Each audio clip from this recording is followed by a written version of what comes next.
அனைவருக்கும் வணக்கம். என் பெயர் என் யுவராஜ். நான் 12ஆம் வகுப்பு உயிரியல் பிரிவு படித்துக் கொண்டு வருகிறேன்.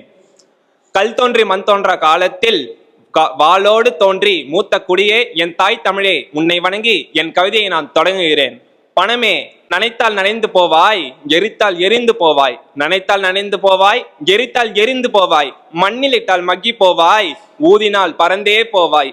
மண்ணில் இட்டால் மக்கி போவாய், ஊதினால் பறந்தே போவாய். இவ்வளவு பலவீனமான நீ ஆறறிவு கொண்ட மனிதனை வீழ்த்தியது எங்கனம்? உன் திறமையாலா, உன் செல்வாக்கினாலா, இல்லை மனிதனின் தலை கணத்தினாலா? மனிதா மனிதா, ஏமாந்து விடாதே. வெறும் பணத்திற்காகவா உன் வாழ்வை நீ வீணடிக்கப் போகிறாய்? பணம் இருந்தால் அனைத்தும் செய்து விடலாம் என்று எண்ணி விடாதே. பணம் இன்று வரும், நாளை போகும். ஆனால் உன் வாழ்வோ ஒரு முறைதான். நீ தேடி அடைவதற்கு இவ்வுலகில் ஞானம், கல்வி, புகழ் என்று எத்தனையோ உள்ளது. அதை விட்டு பணத்தை தேடி அலையாதே. அழியும் இவ்வுலகில் அழிவில்லா புகழை நிலைநாட்ட முயற்சி செய். நன்றி, வணக்கம்.